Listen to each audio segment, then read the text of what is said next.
ബി.ജെ.പിയിലും കേന്ദ്ര മന്ത്രിസഭയിലും അഴിച്ചുപണി ഉടനുണ്ടാകുമെന്ന് സൂചന. പുനഃസംഘടനയ്ക്കുള്ള സൂചന നൽകിക്കൊണ്ട് ഡൽഹി, പഞ്ചാബ്, ത്രിപുര, ഹരിയാന എന്നീ സംസ്ഥാനങ്ങളിൽ പുതിയ സംസ്ഥാന അധ്യക്ഷന്മാരെ പാർട്ടി കേന്ദ്ര നേതൃത്വം കഴിഞ്ഞ ദിവസം പ്രഖ്യാപിച്ചിരുന്നു.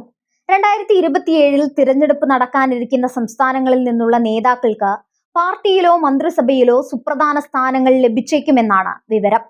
സംസ്ഥാന നിയമസഭാ തിരഞ്ഞെടുപ്പുകൾ മാത്രമല്ല, രാഷ്ട്രപതി തിരഞ്ഞെടുപ്പ്, 2029 ലോക്സഭാ തിരഞ്ഞെടുപ്പുകൾ വരെ ദീർഘദൃഷ്ടിയോടെ നിരീക്ഷിച്ചുകൊണ്ടാണ് ക്യാബിനറ്റിലും സംഘടനയിലും പാർട്ടി അഴിച്ചുപണിക്കൊരുങ്ങുന്നത്.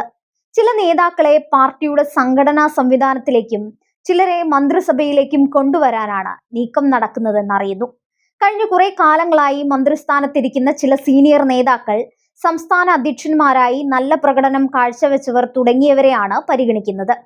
2027 നിയമസഭാ തിരഞ്ഞെടുപ്പ് നടക്കുന്ന ഉത്തർപ്രദേശ്, ഉത്തരാഖണ്ഡ്, ഗോവ, മണിപ്പൂർ, പഞ്ചാബ്, ഹിമാചൽ പ്രദേശ്, ഗുജറാത്ത് എന്നീ സംസ്ഥാനങ്ങളിലെയും കഴിഞ്ഞ മാസം തിരഞ്ഞെടുപ്പ് നടന്ന ബംഗാൾ, അസം, തമിഴ്നാട്, കേരളം, പുതുച്ചേരി എന്നീ സംസ്ഥാനങ്ങളിലെയും നേതാക്കൾ ദേശീയ തലത്തിൽ സംഘടനാ നേതൃത്വത്തിലേക്കും മന്ത്രിസഭയിലേക്കും വരുമെന്ന് ഉറപ്പാണ്.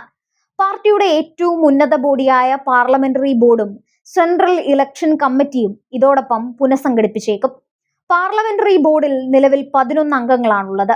പ്രധാനമന്ത്രി നരേന്ദ്രമോദി, ദേശീയ അധ്യക്ഷൻ നിതിൻ നബിൻ, രാജ്നാഥ് സിംഗ്, അമിത് ഷാ, ജെ.പി. നദ്ദ, ബി.എസ്. യെദ്യൂരപ്പ, സർബാനന്ദ സോനോവാൾ, കെ. ലക്ഷ്മൺ, ഇക്ബാൽ സിംഗ് ലാൽപുര, സുധാ യാദവ്, സത്യനാരായൺ ജയ എന്നിവരാണ് അംഗങ്ങൾ. സെൻട്രൽ ഇലക്ഷൻ കമ്മിറ്റിയിൽ ഈ 11 അംഗങ്ങൾക്ക് പുറമെ ബി.എൽ. സന്തോഷ്, ഭൂപേന്ദർ യാദവ്, ദേവേന്ദ്ര ഫട്നാവിസ് എന്നിവരും അംഗങ്ങളാണ്.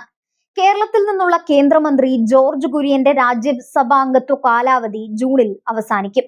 അദ്ദേഹത്തിന് വീണ്ടും അംഗത്വം നൽകി മന്ത്രി എന്ന സ്ഥാനത്ത് തുടരുമോ എന്ന് കേരള ബി.ജെ.പിക്കുള്ളിൽ ചർച്ച നടക്കുകയാണ്. മന്ത്രിസ്ഥാനത്ത് തുടർന്നില്ലെങ്കിൽ ജോർജ് കുര്യൻ സംസ്ഥാന ദേശീയ സംഘടനാ രംഗത്ത് സുപ്രധാന ചുമതലയിൽ എത്തിയേക്കുമെന്നാണ് അറിയുന്നത്.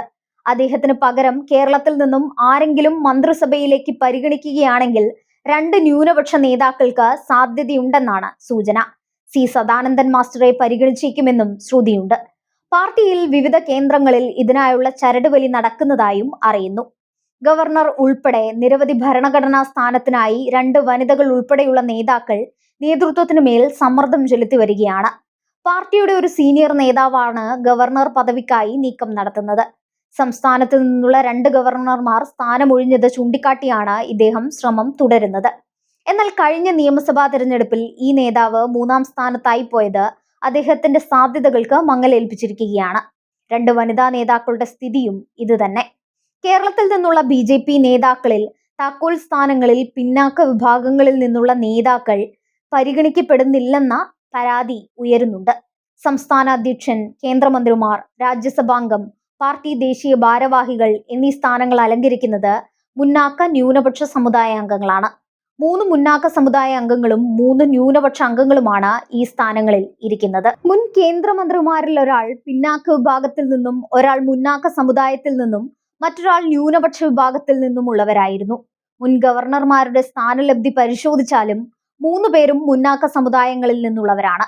കഴിഞ്ഞ നിയമസഭാ തിരഞ്ഞെടുപ്പിൽ പിന്നാക്ക വിഭാഗങ്ങളിൽ നിന്ന് പാർട്ടിക്ക് വലിയ പിന്തുണ ലഭിച്ച സാഹചര്യത്തിൽ ഈ സ്ഥാനങ്ങളിലെല്ലാം നല്ല പരിഗണന വേണമെന്നതാണ് ഉയരുന്ന ഒരാവശ്യം. ഉടനെ നടക്കാനിടയുള്ള അഴിച്ചുപണിയെക്കുറിച്ചോർത്ത് ബി.ജെ.പിക്കുള്ളിൽ ആശങ്കയും ആകാംക്ഷയും ഉയരുന്നതായാണ് സൂചന. പാർട്ടിയിലും മന്ത്രിസഭയിലും നിർണായക സ്ഥാനത്തിരിക്കുന്ന നേതാക്കൾക്കിടയിൽ പുനഃസംഘടനാ വാർത്ത വലിയ ആശങ്കയാണ് സൃഷ്ടിച്ചിട്ടുള്ളത്. എന്നാൽ ഇതുവരെ പാർട്ടിയുടെ നിർണായകമായ ചുമതലകളിലും മന്ത്രിസഭയിലും എത്തിപ്പെടാത്ത താരതമ്യേന യുവാക്കളായ നേതാക്കളിൽ ഈ വാർത്ത വലിയ പ്രതീക്ഷയ്ക്ക് കാരണമായിട്ടുണ്ട്.